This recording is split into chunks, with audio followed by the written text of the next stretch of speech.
आदर्श कन्या शाळेच्या English medium स्कूलमध्ये नर्सरीमध्ये शिक्षण घेत असलेल्या 2 चिमुकल्या विद्यार्थ्यांचा तोल जाऊन ते शाळेच्या भिंतीवरून नाल्यात पडल्याची हृदयद्रावक घटना घडली.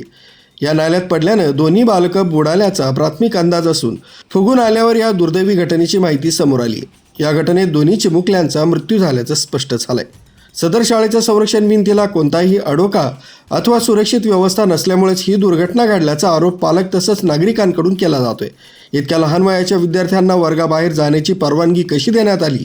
शाळेतील शिक्षक तसंच व्यवस्थापनानं आवश्यक देखरेख का केली नाही? असे गंभीर प्रश्न उपस्थित होत आहेत. या घटनेमुळे परिसरात शोककळा पसरली. नागरिकांमध्ये तीव्र संताप व्यक्त केला जातोय.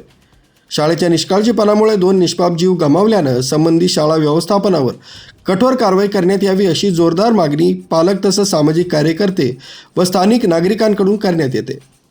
न्यूज ब्युरो, सक्षम पोलीस टाइम्स, न्यूज 112, भडगाव.